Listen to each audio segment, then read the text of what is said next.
A doutrina de Marx é onipotente porque é exata, é completa e harmoniosa, dando aos homens uma concepção integral do mundo, inconciliável com toda a superstição, com toda a reação, com toda a defesa da opressão burguesa. Em comemoração aos 30 anos do falecimento de Karl Marx, o revolucionário russo Vladimir Lenin escreveu o artigo As Três Fontes e as Três Partes Constitutivas do Marxismo para a revista bolchevique Praveshchenia, em tradução literal, Educação.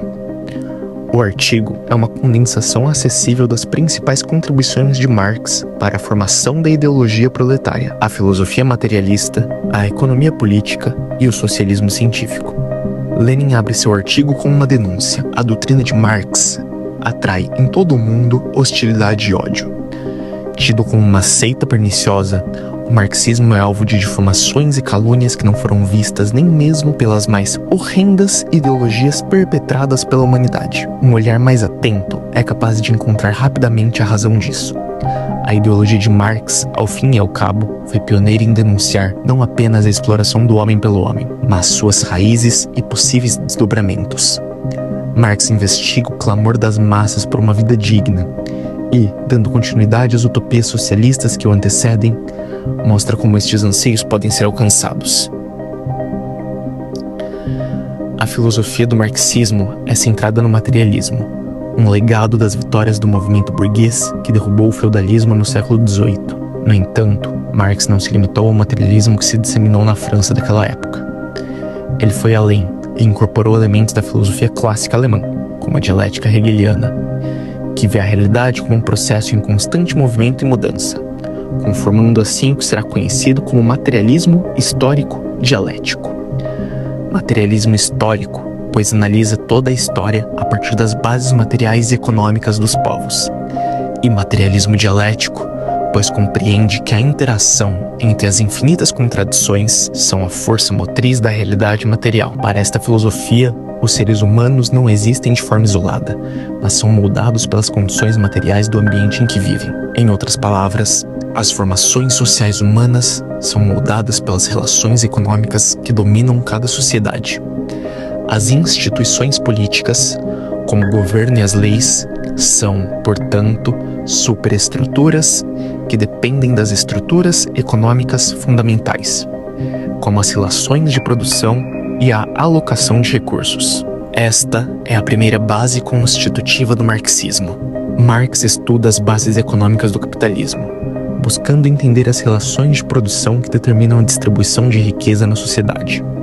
A partir das teorias de economistas clássicos como Adam Smith e David Ricardo, ele desenvolve a teoria do valor-trabalho, que entende que o valor de uma mercadoria é determinado pelo tempo de trabalho socialmente necessário para produzi-la, ou seja, o tempo médio de trabalho inserido na produção de uma determinada mercadoria. Se, por exemplo, uma cadeira leva em média 3 horas a ser produzida, seu valor será dado com base nessas 3 horas. Para Marx, o valor não é simplesmente o preço de troca, mas está enraizado no trabalho humano. Ele destaca a distinção entre o trabalho necessário, que garante o sustento do trabalhador, e o trabalho não pago, que se traduz em mais-valia, ou seja, lucro para o capitalista. Esse processo de apropriação da mais-valia pela classe burguesa é a fonte da exploração do capitalismo. A mais-valia, portanto, é o tempo de trabalho que o trabalhador dedica para gerar valor, mas que não recebe em forma de salário. Esse processo se intensifica à medida que a produtividade cresce sem redução proporcional da jornada de trabalho. A exploração se torna cada vez mais evidente, à medida que os lucros dos capitalistas aumentam, enquanto as condições de vida dos trabalhadores permanecem precárias.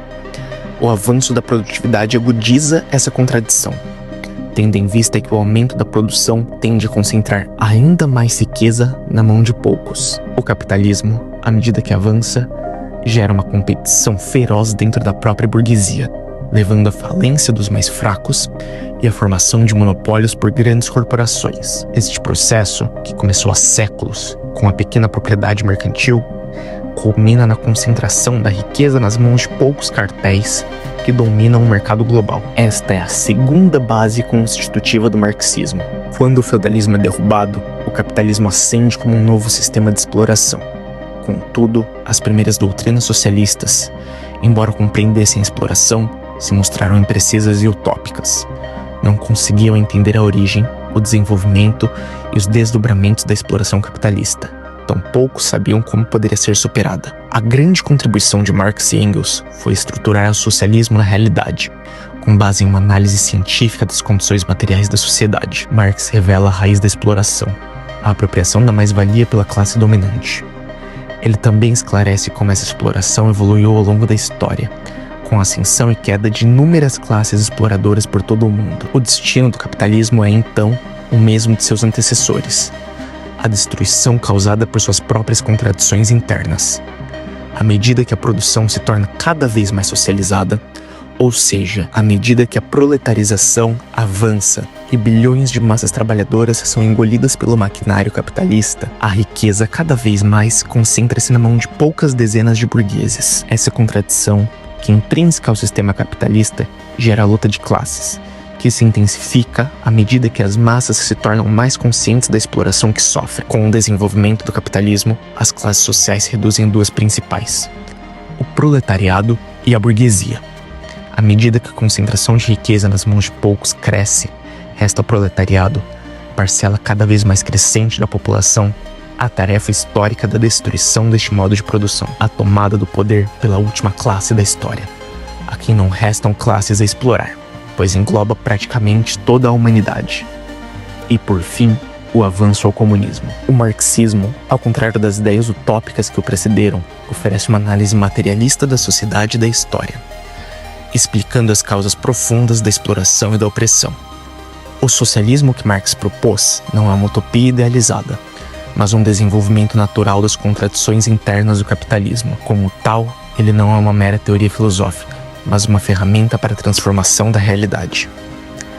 Lenin, ao relembrar e sintetizar as três fontes e as três partes constitutivas do marxismo, não apenas reitera a profundidade das contribuições de Marx para a teoria social, mas também coloca o marxismo como bússola para a ação revolucionária. A sua interpretação, que conecta as ideias de Marx com as realidades da luta de classes em sua época e nos dias atuais, torna o marxismo uma ideologia dinâmica, que não se limita ao estudo das leis da sociedade, mas aponta para a prática política necessária para superar a opressão. Compreender a obra de Marx através da lente crítica de Lenin não diz respeito apenas a um estudo teórico da sociedade, mas constitui um chamado para a ação dentro de uma sociedade permeada por contradições cada vez mais agudizadas.